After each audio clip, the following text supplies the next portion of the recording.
think that both of us simultaneously cried out in mixed awe, wonder, terror, and disbelief in our own senses as we finally cleared the pass and saw what lay beyond. Of course, we must have had some natural theory in the back of our heads to steady our faculties for the moment. Probably we thought of such things as the grotesquely weathered stones of the guardian of the gods in Colorado, or the fantastically symmetrical wind-carved rocks of the Arizona desert. Perhaps we even have thought the sight a mirage like that we had seen the morning before on first approaching those mountains of madness. We must have had some such normal notions to fall back upon as our eyes swept that limitless, tempest-scarred plateau and grasped the almost endless labyrinth of colossal, regular, and geometrically eurythmic stone masses which reared the crumbled and pitted crests above a glacial sheet not more than 40 or 50 feet deep at its thickest, and in places obviously thinner. The effect of the monster's sight was indescribable, for some fiendish violation of known natural law seemed certain at the outset. Here, on a hellishly ancient tableland fully 20,000 feet high, and in a climate deadly to habitation since a pre-human age, not less than 500,000 years ago, there stretched, nearly to the vision's limit, a tangle of orderly stone, which only the desperation of mental self-defense could possibly attribute to any but a conscious and artificial cause. We had previously dismissed, so far as serious thought was concerned, any theory that the cubes and ramparts of the mountainsides were other than natural in origin. How could they be otherwise, when man himself could scarcely have been differentiated from the great apes at the time when this region succumbed to the present unbroken reign of glacial death? Yet, now the sway of reason seemed irrefutably shaken, for this cyclopean maze of squared, curved, and angled blocks had features which cut off all comfortable refuge. It was, very clearly, the blasphemous city of the mirage, in stark, objective, and ineluctable reality. That damnable portent had a material basis after all. There had been some horizontal stratum of ice dust in the upper air, and this shocking stone survival had projected its image across mountains according to the simple laws of reflection. Of course, phantom had been twisted and exaggerated, and had contained things which the real source did not contain. Yet now, as we saw that real source, we thought it even more hideous and menacing than its distant image.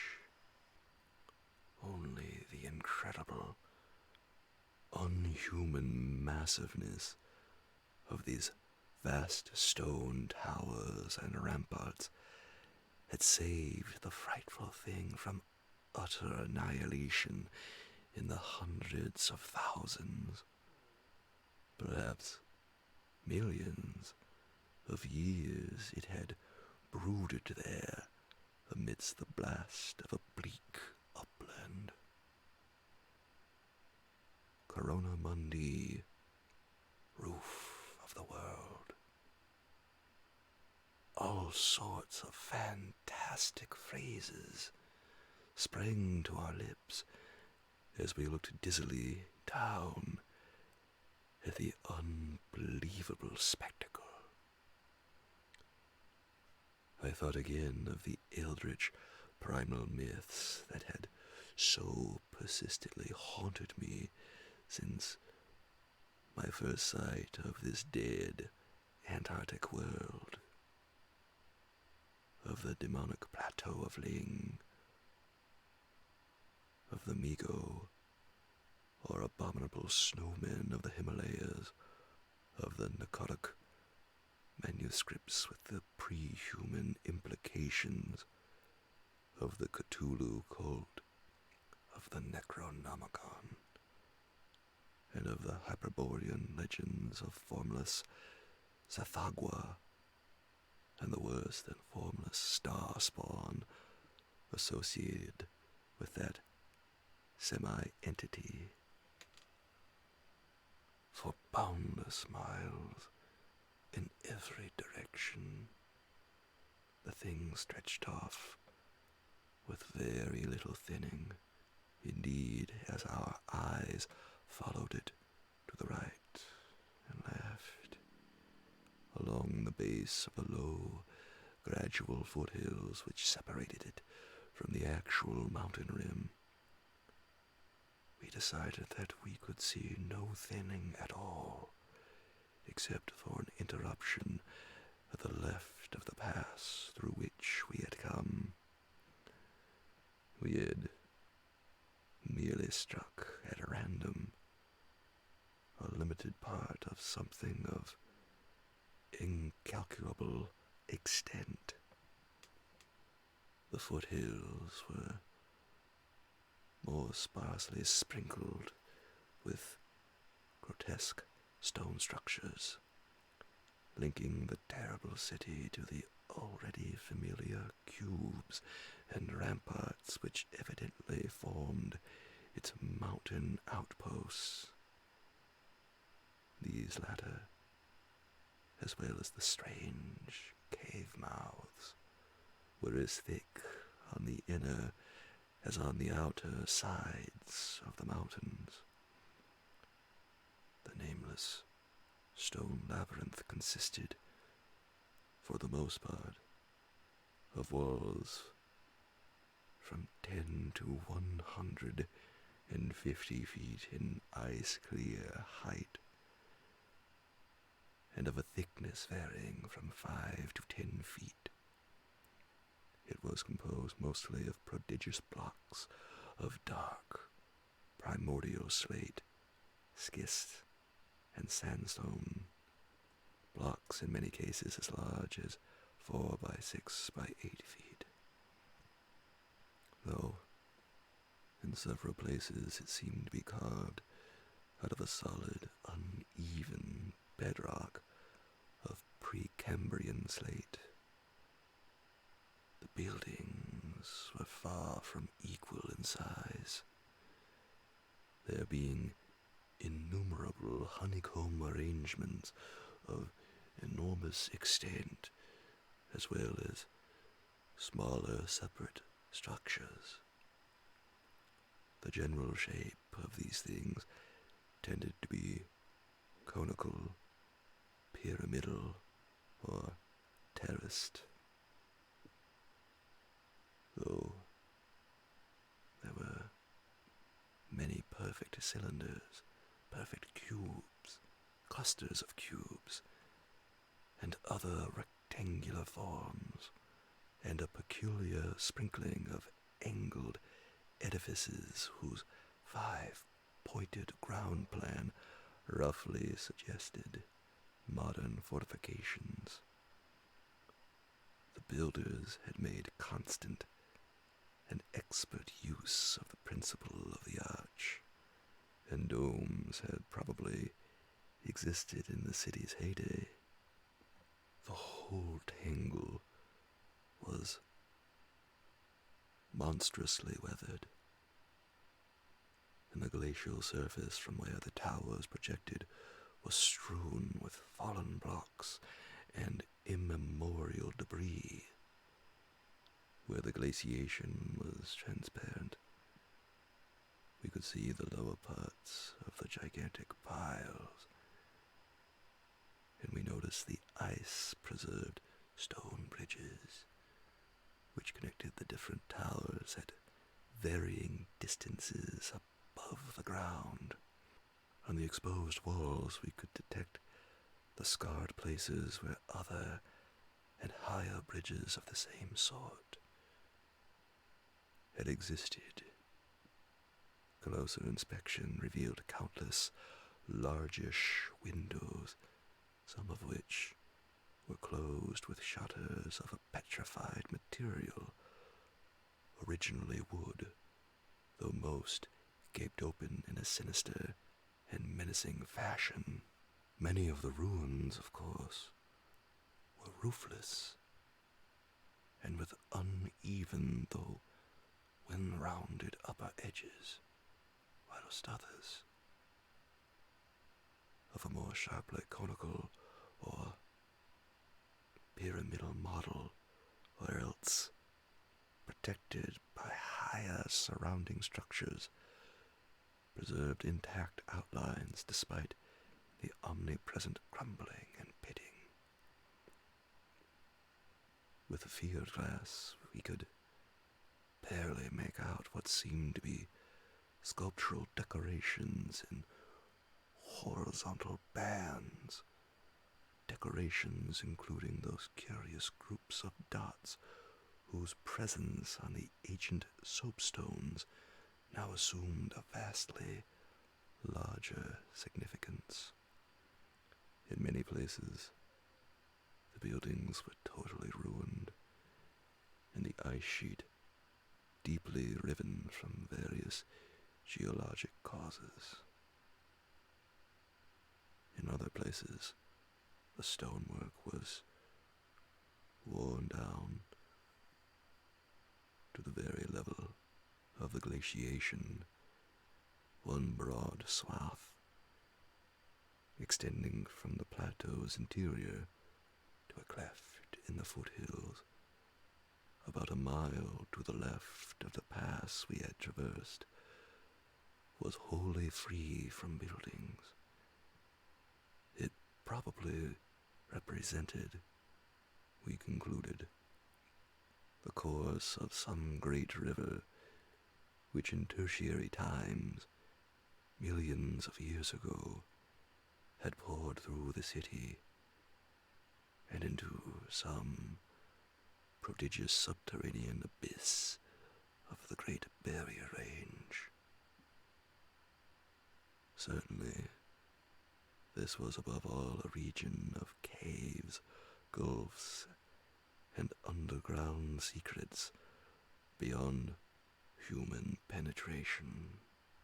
Looking back to our sensations and recalling our dazedness at viewing this monstrous survival from eons we had thought pre-human, I can only wonder that we preserved the semblance of equilibrium which we did.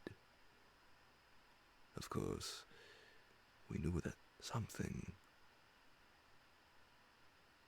chronology, scientific theory, or our own consciousness was woefully awry. Yet, we kept enough poise to guide the plane, observe many things quite minutely, and take a careful series of photographs which may yet serve both us and the world in good stead. In my case, ingrained scientific habit may have helped, for above all, my bewilderment and sense of menace there burned a dominant curiosity to fathom more of this age-old secret, to know what sort of beings had built and lived in this gigantic place, and what relation to the general world of its time or of other times so unique a concentration of life could have had. For this place could be no ordinary city. It must have formed the primary nucleus and center of some archaic and unbelievable chapter of Earth's history whose outward ramifications, recalled only dimly in the most obscure and distorted myths, had vanished utterly amidst the chaos of terrain convulsions long before any human race we know had shambled out of apedom. Here sprawled a Paleogean megalopolis compared with which the fabled Atlantis and Lemuria, Comorium and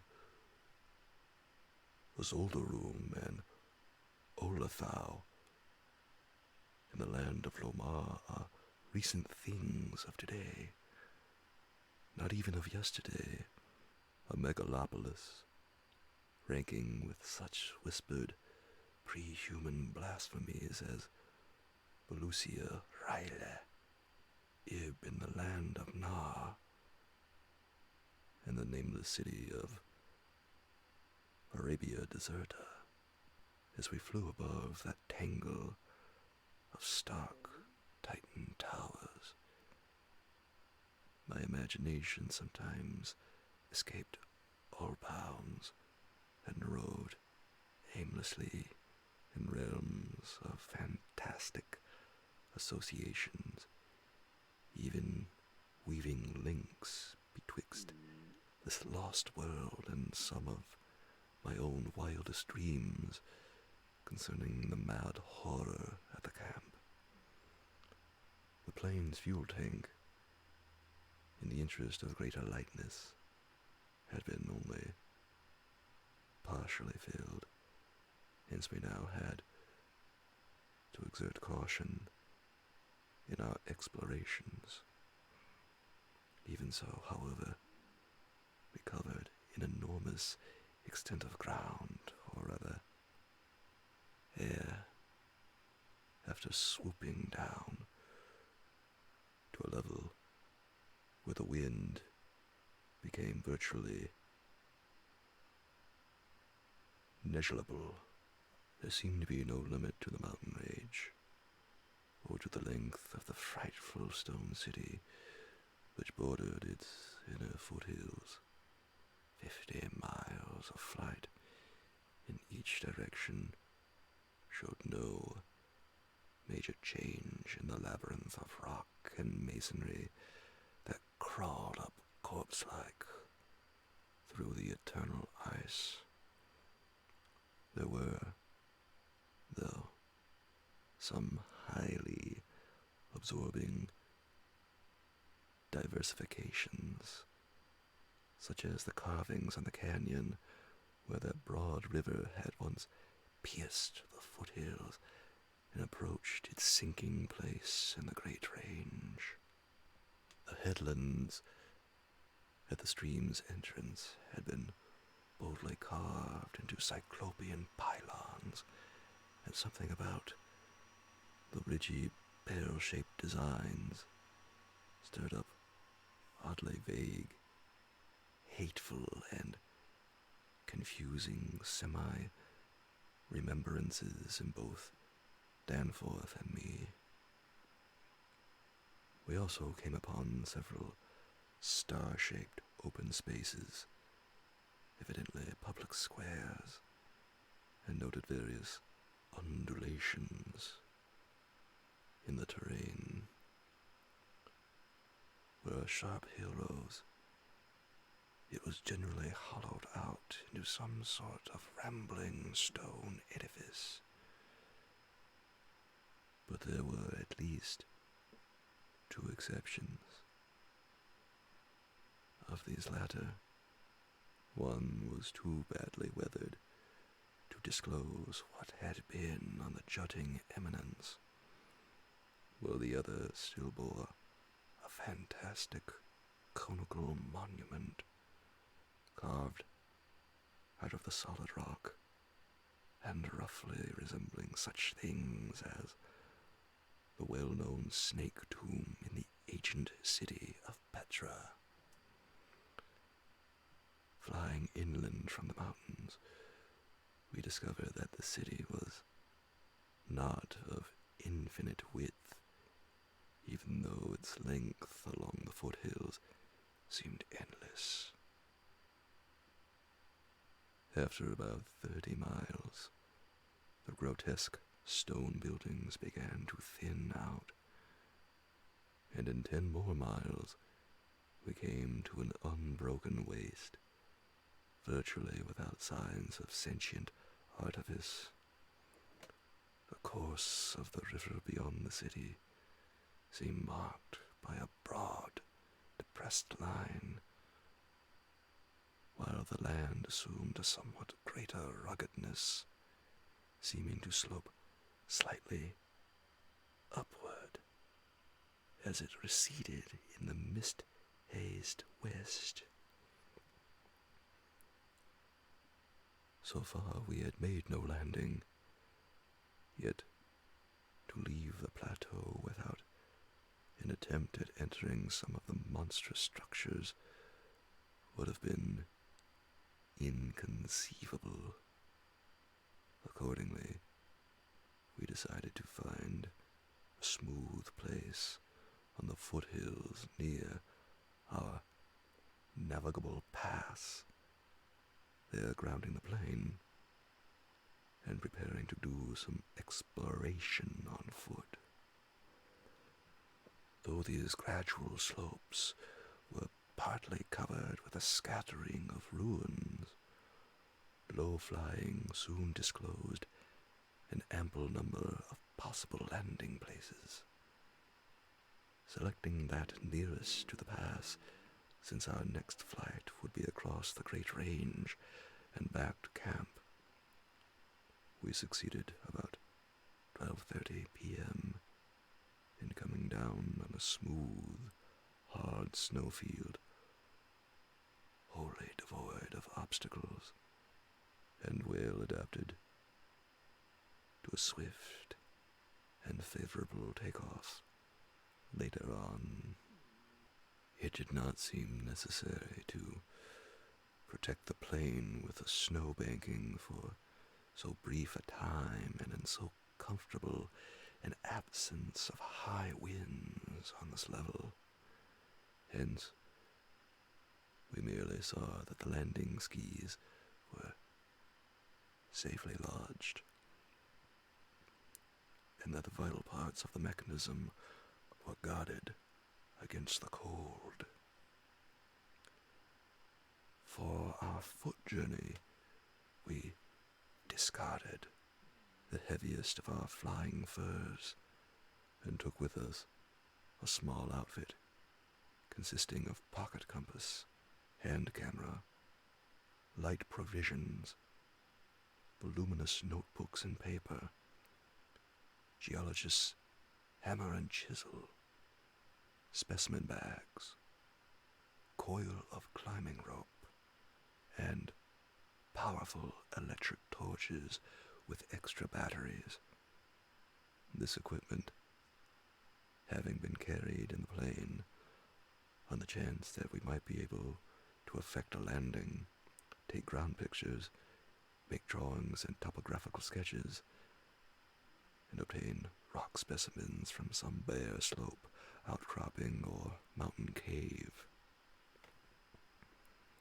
Fortunately, we had a supply of extra paper to tear up, place in a spare specimen bag, and use on the ancient principle of hare and hounds for marking our course in any interior mazes we might be able to penetrate.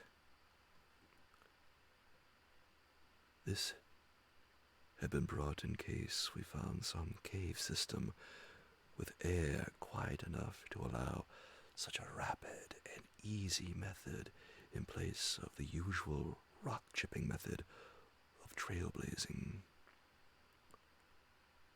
Walking cautiously downhill over the crusted snow toward the stupendous stone labyrinth that loomed against the opalescent west, we felt almost as keen a sense of imminent marvels as we had felt on approaching the unfathomed mountain pass 4 hours previously.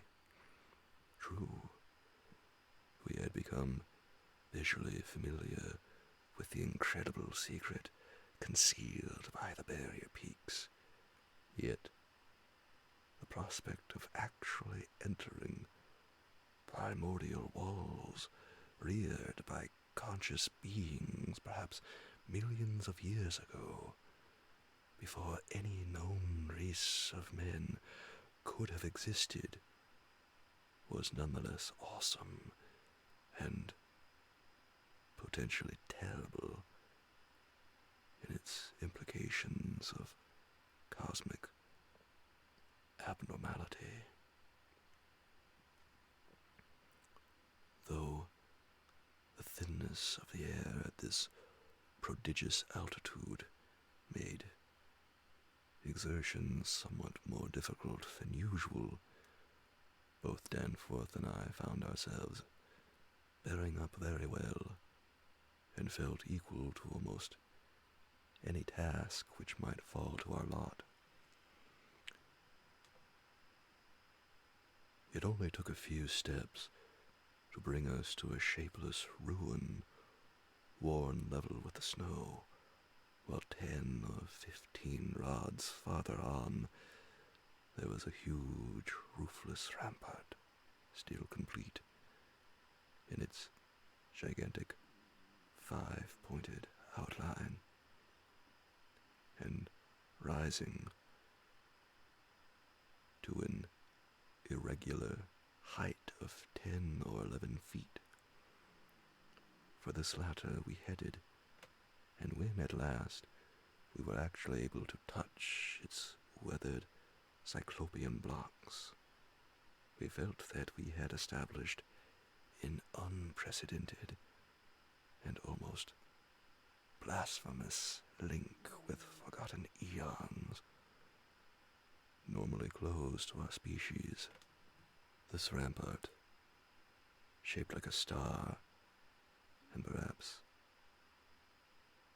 300 feet from point to point, was built of Jurassic sandstone blocks of irregular size, averaging 6 by 8 feet in surface. There was a row of arched loopholes, or windows about 4 feet wide and 5 feet high, spaced quite symmetrically along the points of the star and at its inner angles, and with the bottoms about 4 feet from the glaciated surface. Looking through these, we could see that the masonry was fully 5 feet thick, that there were no partitions remaining within,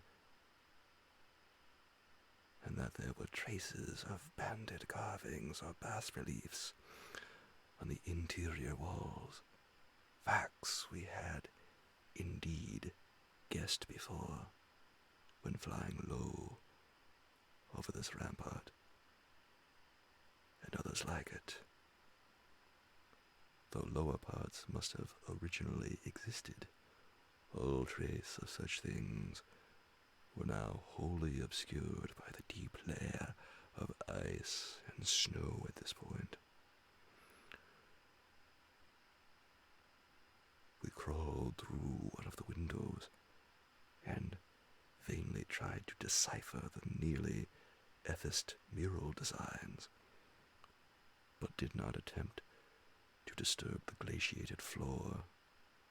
Our orientation flights had indicated that many buildings in the city proper were less ice-choked, and that we might perhaps find wholly clear interiors leading down to the true ground level if we entered those structures still roofed at the top.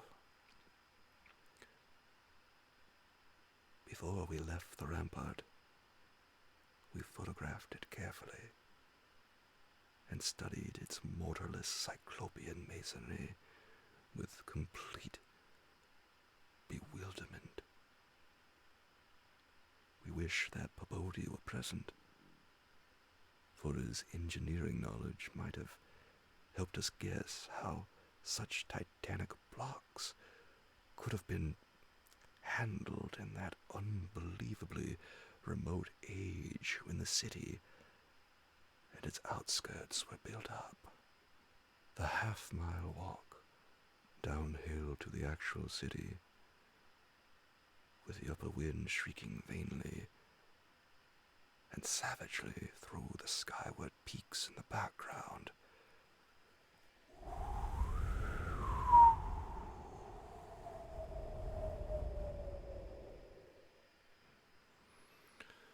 was something of which the smallest details will always remain engraved on my mind. Only in fantastic nightmares could any human beings but Danforth and me conceive such optical effects. Between us and the churning vapors of the west lay that monstrous tangle of dark stone towers, its outre and incredible forms impressing us afresh at every new angle of vision. It was a mirage in solid stone, and were it not for the photographs, I would still doubt that such a thing could be. The general type of masonry was identical with that of the rampart we had examined, but the extravagant shapes which this masonry took in its urban manifestations were past all description. Even the pictures illustrate only one or two phases of its endless variety, preternatural massiveness, and utterly alien exoticism. There were geometrical forms for which in Euclid would scarcely find a name.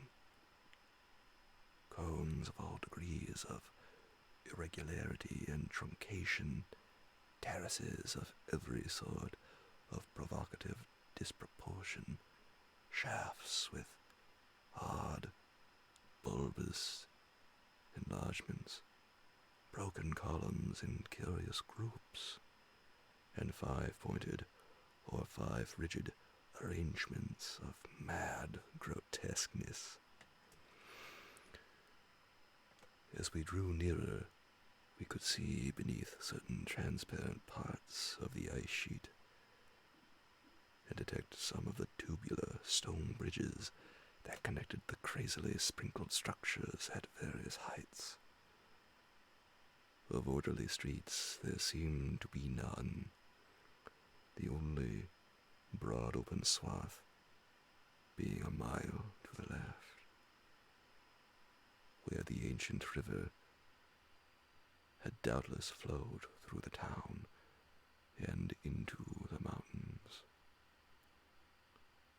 Our field glasses showed the external horizontal bands of nearly effaced sculptures and dot groups to be very prevalent, and we could half imagine what the city must once have looked like, even though most of the roofs and tower tops had necessarily perished. As a whole, it had been a complex tangle of twisted lanes and alleys, all of them deep canyons, and some little better than tunnels because of the overhanging masonry or overarching bridges. Now, outspread below us, it loomed like a dream fantasy against a westward mist through whose northern end the low reddish Antarctic sun of early afternoon was struggling to shine. And when, for a moment, that sun encountered a denser obstruction and plunged the scene into temporary shadow, the effect was subtly menacing in a way I can never hope to depict. Even the faint howling and piping of the unfelt wind in the great mountain passes behind us took on a wilder note of purposeful malignity.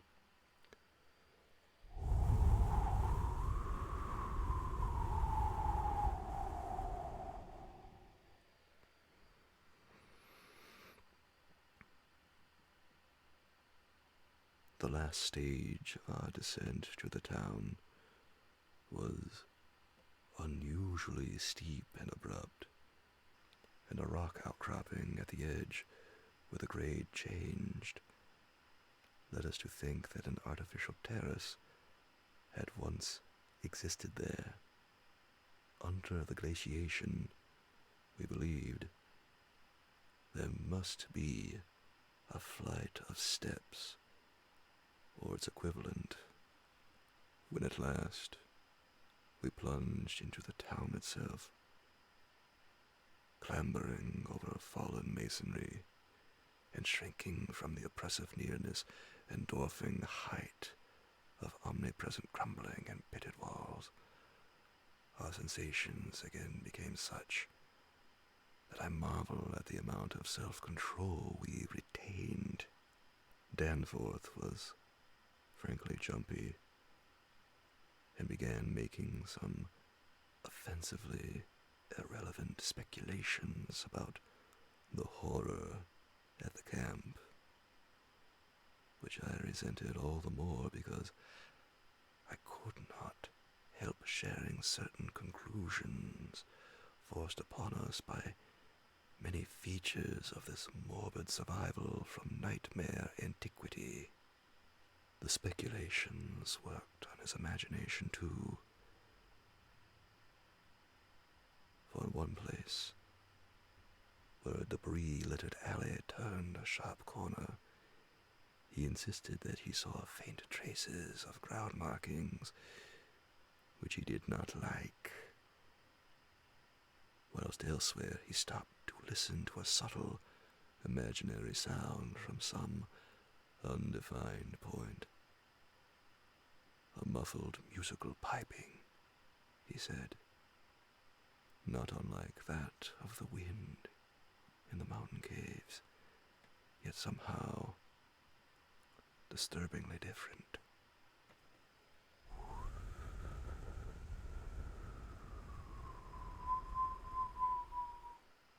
the ceaseless five-pointedness of the surrounding architecture, and of the few indistinguishable mural arabesques, had a dimly sinister suggestiveness we could not escape, and gave us a touch of terrible subconscious certainty concerning the primal entities which had reared and dwelt in this unhallowed place. Nevertheless, our scientific and adventurous souls were not wholly dead, and we mechanically carried out our program of chipping specimens from all the different rock types represented in the masonry. We wished a rather full set in order to draw better conclusions regarding the age of the place. Nothing in the great outer wall seemed to date from later than the Jurassic and Comanchean periods, nor was any piece of stone in the entire place of a greater recency than the Pliocene age. In stark certainty, we were wandering amidst a death which had reigned at least 500,000 years, and in all probability even longer. As we proceeded through this maze of stone-shadowed twilight, we stopped at all available apertures to study interiors and investigate entrance possibilities. Some were above our reach, whilst others led only into ice-choked ruins as unroofed and barren as the rampart on the hill. One, though spacious and inviting, opened on a seemingly bottomless abyss without visible means of descent. Now and then we had a chance to study the petrified wood of a surviving shutter, and were impressed by the fabulous antiquity implied in the still discernible grain. These things had come from Mesozoic gymnosperms and conifers, especially Cretaceous cycads, and from fan palms and early angiosperms of plainly tertiary date. Nothing definitely later than the Pliocene could be discovered. In the placing of these shutters, whose edges showed the former presence of strange and long-vanished hinges, usage seemed to be varied, some being on the outer and some on the inner side of the deep embrasures. They seemed to have become wedged in place, thus surviving the rusting of their former and probably metallic fixtures and fastenings. After a time, we came across a row of windows in the bulges of a colossal, five-edged cone of undamaged apex, which led into a vast, well-preserved room with stone flooring. But these were too high in the room to permit descent without a rope. We had a rope with us, but did not wish to bother with this 20-foot drop unless obliged to, especially in this thin plateau air where great demands were made upon the heart action. This enormous room was probably a hall or concourse of some sort, and our electric torches showed bold, distinct, and potentially startling sculptures arranged around the walls in broad, horizontal bands. separated by equally broad strips of conventional arabesques. We took careful note of this spot, planning to enter here unless a more easily gained interior was encountered. Finally, though, we did encounter exactly the opening we wished, an archway about 6 feet wide and 10 feet high, marking the former end of an aerial bridge which had spanned an alley about 5 feet above the present level of glaciation. These archways, of course, were flush with upper story floors, and in this case, one of the floors still existed. The building thus accessible was a series of rectangular terraces on our left facing westward. That across the alley, where the other archway yawned, was a decrepit cylinder with no windows, and with a curious bulge about 10 feet above the aperture. It was totally dark inside, and the archway seemed to open on a well of illimitable emptiness. Heaped debris made the entrance to the vast left-hand building doubly easy, yet for a moment we hesitated before taking advantage of the long-wished chance. For though we had penetrated into this tangle of archaic mystery, it required fresh resolution to carry us actually inside a complete and surviving building of a fabulous elder world whose nature was becoming more and more hideously plain to us. In the end, however, we made the plunge and scrambled up over the rubble into the gaping embrasure. The floor beyond was of great slate slabs and seemed to form the outlet of a long, high corridor with sculptured walls. Observing the many inner archways which led off from it, and realizing the probable complexity of the nest of apartments within, we decided that we must begin our system of hare and hound trailblazing. Hitherto our compasses, together with frequent glimpses of the vast mountain range between the towers in our rear, had been enough to prevent our losing our way. But from now on, the artificial substitute